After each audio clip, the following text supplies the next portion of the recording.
Motivator Mario Teguh mendatangi Barreskrim Polri di Jakarta untuk memenuhi panggilan penyidik guna diperiksa terkait dugaan penipuan investasi robot trading Net 89 PT Simbiotik Multitalenta Indonesia atau SMI. Dari pantauan klikinfo.id dengan didampingi pengacara Elza Syarif dan timnya, Mario Teguh tiba di lobi utama Barreskrim Polri sekitar pukul 11 siang waktu Indonesia bagian Barat pada Kamis 10 November 2022. Elza Syarif mengaku kliennya tidak mendapat panggilan dari penyidik Direktorat Tindak Pidana Ekonomi Khusus Barreskrim Polri terkait pemeriksaan kasus penipuan robot trading Net 89 tersebut. Ia mengklaim pihaknya datang atas inisiatif sendiri karena melihat pemberitaan. Simak video selanjutnya. Lakukan menjalani pemeriksaan ya terhadap kliennya Mario Teguh. Ini Pak Mario Teguh dicecar berapa pertanyaan? Jangan bilang dicecar, kita santai-santai aja. Tengah aja bu, ke tengah aja. Oh, ke tengah aja. Ya, jangan dicecar ya. Diturunin bang. Ditanyai berapa pertanyaan? Kita menjawab ada 28 pertanyaan. Seputar apa aja tuh? Udah bang. Ya, seputar pengetahuannya tentang apa yang terjadi masalah net 89 yang jelas klien saya Pak Mario Teguh sama sekali tidak mengetahui, tidak member dan tidak memiliki akun dan tidak terlibat aktivitas dalam net 89 atau PT SMI. Tapi Pak Mario Teguh di-hire sebagai edukasi, memberikan edukasi di bidang grup. Edukasinya dalam hal apa aja tuh?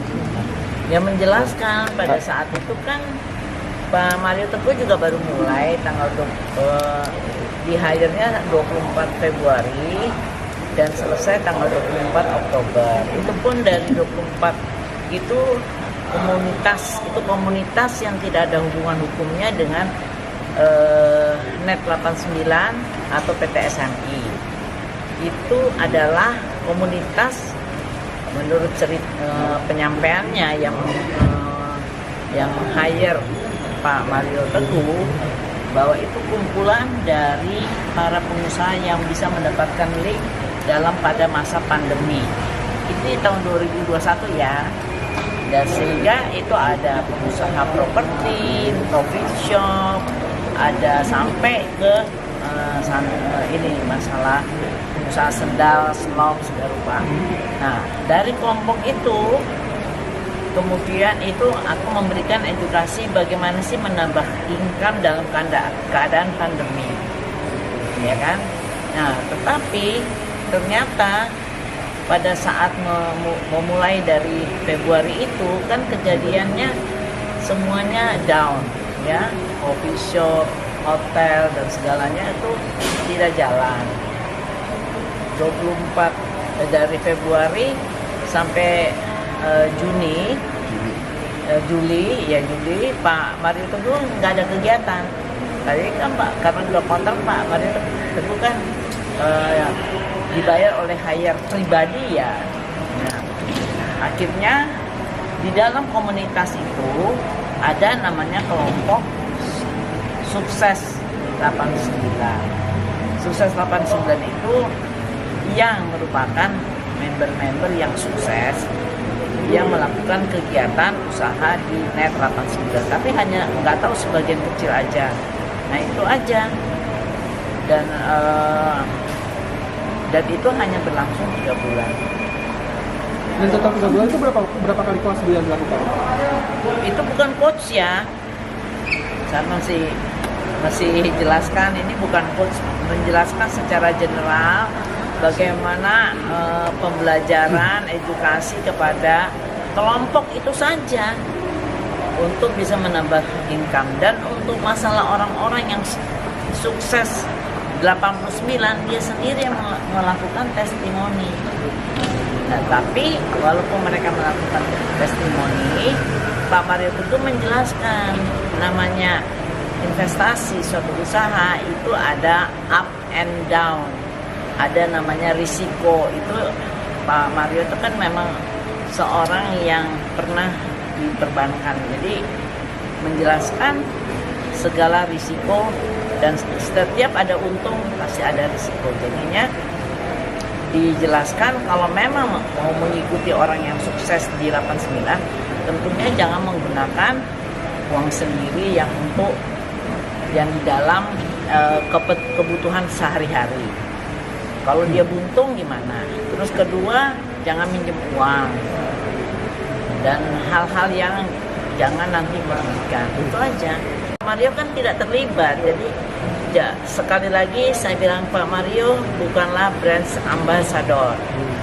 Kedua, Pak Mario juga bukan terlibat dalam aktivitas dan member maupun apapun yang berkaitan dengan Net 89 dan PT SMI. Ketiga, Pak Mario tidak hanyalah sebagai seperti biasa dibayar untuk sebagai edukasi saja. Oke, karena ini banyak yang Pak Mario Teguh kenal dengan Ya, para konsultan. tersangka. Apa? Dengan Reza Tapi Pak Paten. Mario Teguh kenal dengan tersangka. Apa? Seperti Reza Apa? Gimana tadi? Pak Mario Teguh kenal dengan para tersangka. Tidak. Tidak sama sekali. Yang tadi sudah ditanyakan. Oh ya. Sudah ditanyakan apakah kenal dengan Reza Paten. Tidak pernah kenal, apalagi berbicara langsung. Tapi pernah melihat waktu perpisahan stopnya Pak Mario Teguh sebagai konsultan tanggal 25 Oktober di Bandung, itu sama panitia, ini si A, ini si B, ini si C lah, salah satunya ya itu adalah Reza Paten. Nah, kenapa Pak Mario ingat? Karena katanya Reza Paten itu punya tubuh yang spesifik, tinggi besar, dan tidak pernah bicara, cuman say hello, cuman flutan aja, flutan ya. Jadi berita-berita tentang coachingnya Reza Paten itu benar-benar itu salah besar. Dan saya sempat bertanya kepada penyidik, apakah benar dari pihak penyidik maupun dari Mabes Polri ataupun Reza sendiri mengatakan demikian. Tidak pernah. Jadi itu berita tidak benar. Saya nggak tahu siapa yang tidak benar ya.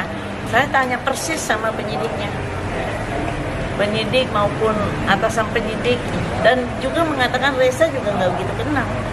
Bicara langsung aja tidak pernah.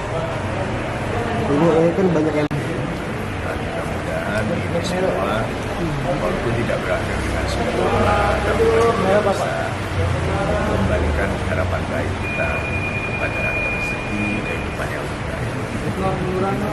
baik.